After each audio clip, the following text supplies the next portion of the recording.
Assalamualaikum warahmatullahi wabarakatuh. Halo teman-teman semua, kali ini kita akan membahas tentang chronic kidney disease atau gagal ginjal kronik. Kami dari kelompok 2, Program Studi Sarjana Keperawatan, Universitas Aisyah Surakarta.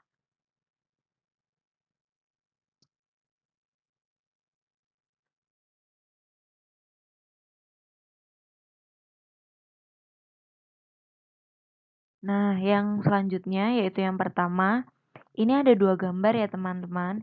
Yang kiri itu menggambarkan ginjal yang normal, dan yang kanan itu menggambarkan ginjal yang rusak atau mengalami gangguan.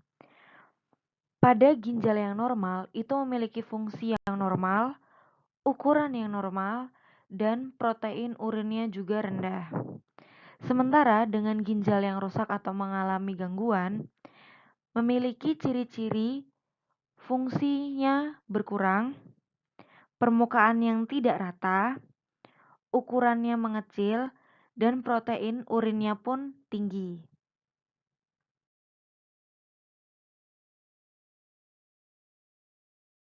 Nah, sekarang kita masuk ke definisi chronic kidney disease atau biasa disingkat juga dengan CKD atau juga gagal ginjal kronik kita menyebutnya. Di sini ada definisi menurut Prince dan Sylvia 2010. Penyakit ginjal kronis merupakan kegagalan fungsi ginjal yang berlangsung perlahan-lahan karena penyebab yang berlangsung lama dan menetap yang mengakibatkan penumpukan sisa metabolit atau sampah uremik sehingga ginjal tidak dapat berfungsi normal, mempertahankan keseimbangan cairan dan elektrolit. Produksi eritropoietin untuk merangsang produksi sel darah merah sehingga menimbulkan gejala sakit.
Selanjutnya ada etiologi menurut National Kidney Foundation 2015. Penyebab tersering terjadinya CKD adalah diabetes dan tekanan darah tinggi, yaitu sekitar 2/3 dari seluruh kasus. Yang pertama, itu ada infeksi, misalnya pyelonefritis kronik, infeksi saluran kemih. Dan yang kedua, itu ada penyakit vaskuler hipertensif, misalnya nefroskleriosis benigna. Dan yang ketiga, itu ada gangguan jaringan ikat, misalnya lupus erythematosus.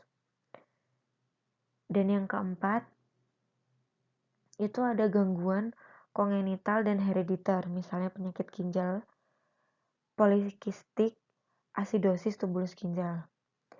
Dan yang kelima, itu ada penyakit metabolik, misalnya DM, GOUT, hiperparatiroidisme, amyloidosis.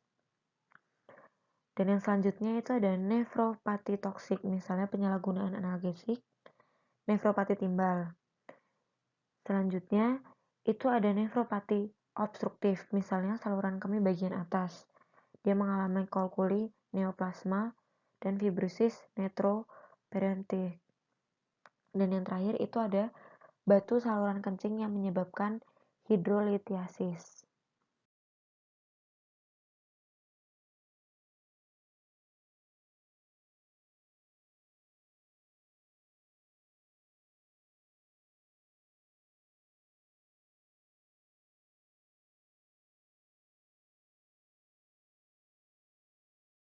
Mekanisme klinis menurut Nahas dan Levin 2010. Yang pertama itu ada gangguan kardiovaskuler, gangguan pulmoner, gangguan gastrointestinal, gangguan muskuloskeletal, gangguan endokrin, gangguan cairan elektrolit dan keseimbangan asam basa, dan yang terakhir itu ada sistem hematologi anemia. Nah, ini ada bagian-bagian dari renal atau ginjal. Yang pertama itu ada korteks renal. Bagian terluar dari ginjal disebut dengan korteks. Bagian ini dikelilingi oleh kapsul renal dan lapisan lemak yang berfungsi untuk melindungi struktur dalam organ dari kerusakan. Yang kedua, itu ada medula renal. Medula merupakan jaringan ginjal yang halus. Bagian ini terdiri dari lengkungan serta piramida renal, yaitu struktur kecil yang berisi nefron dan tubulus. Dan selanjutnya itu ada pelvis renal, adalah bagian terdalam ginjal yang berbentuk corong. Fungsinya untuk jalur bagi cairan untuk berpindah dari renal menuju kandung kemih. Dan yang keempat itu ada nefron. Nefron ini terletak di sepanjang korteks hingga ke medula renal. Fungsinya untuk menyaring darah, menyerap nutrisi, dan mengalirkan zat-zat buangan ke urin. Nefron juga terdiri dari beberapa bagian, yaitu ada bagian Malpighi dan bagian tubulus renal. Yang Malpighi itu terdiri dari dua bagian, yaitu glomerulus atau kumpulan kapiler yang menyerap protein dari darah dan kapsul Bowman. Kalau yang tubulus renal itu kumpulan tabung yang menjalar dari kapsul Bowman menuju tabung pengumpulan. Kumpulan tabung ini terdiri dari tubulus proksimal, lengkung Henle, dan tubulus distal.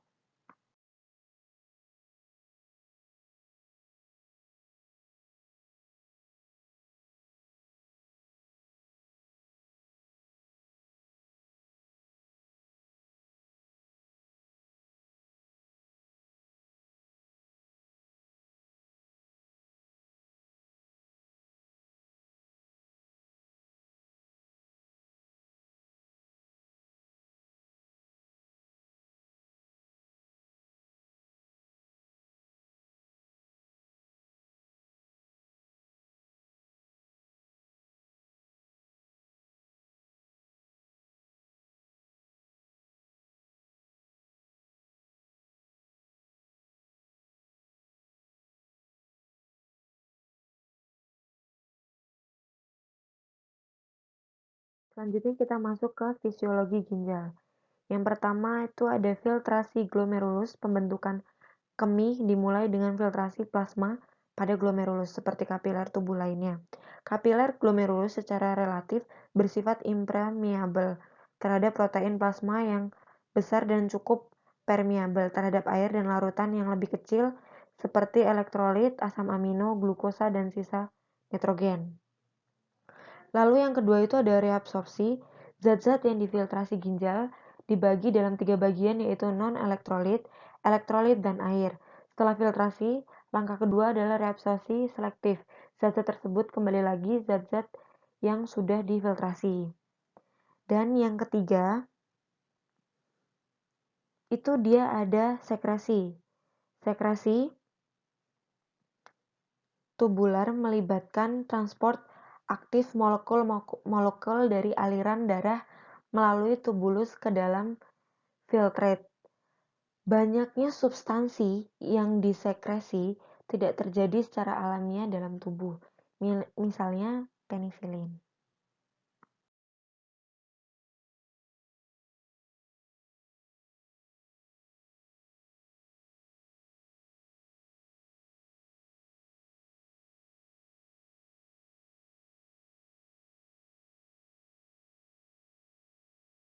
Selanjutnya ada klasifikasi.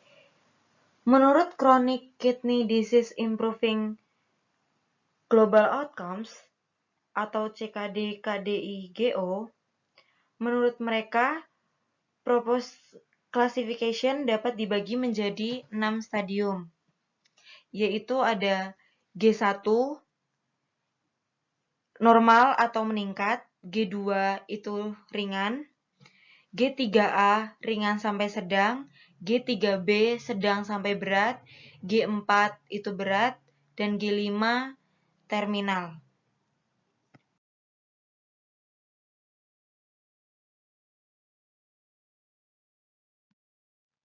Selanjutnya, berdasarkan albumin di dalam urin atau albuminuria, penyakit ginjal kronis dibagi menjadi 3 kategori. Itu ada A1, A2, dan A3.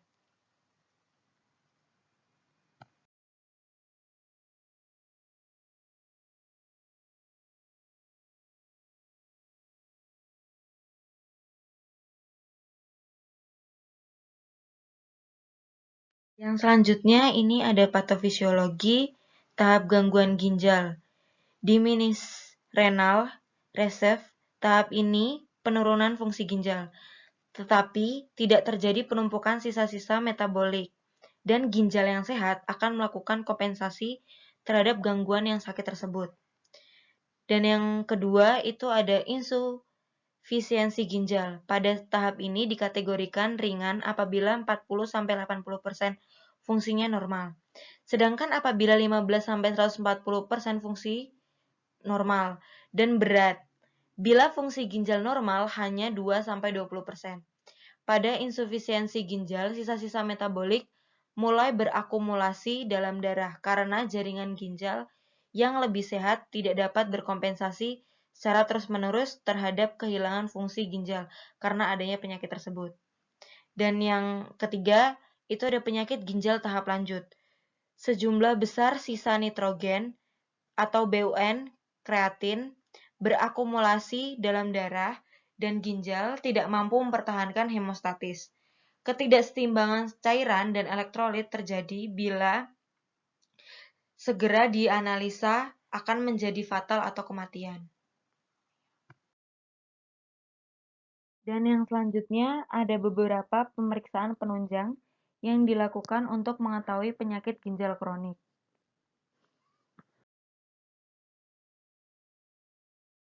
Dan yang selanjutnya ini ada penaktalaksanaan keperawatan pada pasien dengan CKD dan dibagi menjadi 3 ya teman-teman.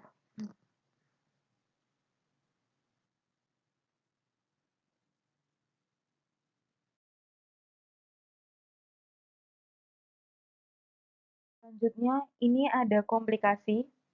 Yang pertama itu ada gangguan keseimbangan cairan dan elektrolit, kedua asidosis metabolik, ketiga hiperkelamia, keempat diet rendah protein, kelima anemia, dan yang keenam ada kalsium dan fosfor.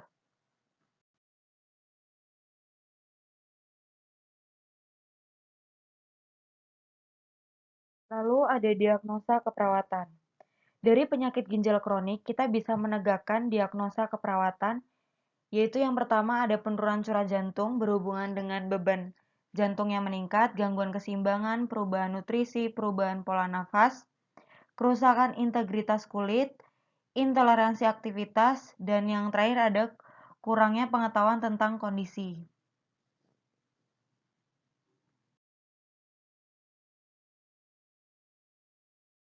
Selanjutnya, ada intervensi. Jadi, setiap diagnosa itu memiliki intervensi yang berbeda-beda ya teman-teman. Ini yang pertama ada diagnosa keperawatan dan intervensinya.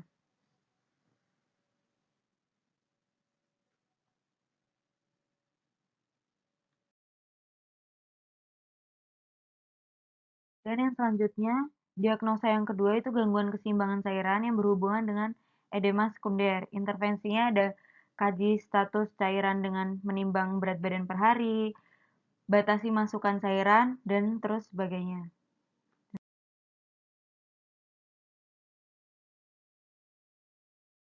Diagnosa yang ketiga itu ada perubahan nutrisi kurang dari kebutuhan berhubungan dengan anoreksia, mual, dan muntah. Intervensinya awasi konsumsi makanan atau cairan. Perhatikan adanya mual dan muntah, berikan makanan sedikit tapi sering.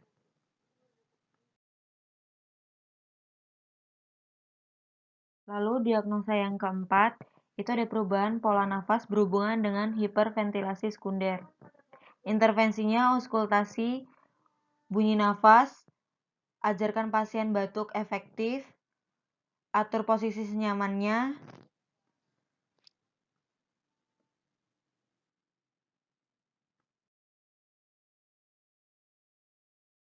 Diagnosa yang kelima, kerusakan integritas kulit berhubungan dengan pruritus atau neuropati perifer.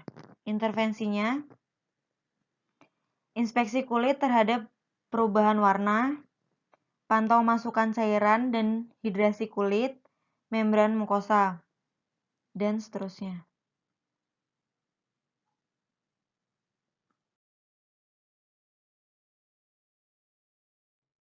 Selanjutnya, diagnosa keperawatan yang keenam itu intoleransi aktivitas berhubungan dengan oksigenasi jaringan yang tidak adekuat, keletihan.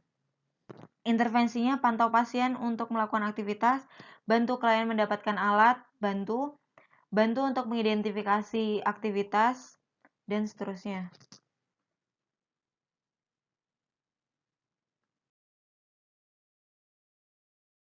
Diagnosa keperawatan yang ketujuh, kurang pengetahuan tentang kondisi, prognosis, dan tindakan medis atau hemodialisis.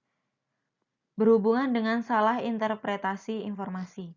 Intervensinya itu kaji ulang penyakit atau prognosis dan kemungkinan yang akan dialami, beri pendidikan kesehatan, libatkan keluarga dalam memberikan tindakan, anjurkan keluarga untuk memberikan support system, dan yang terakhir ada evaluasi pasien dan keluarga setelah diberikan Penkes.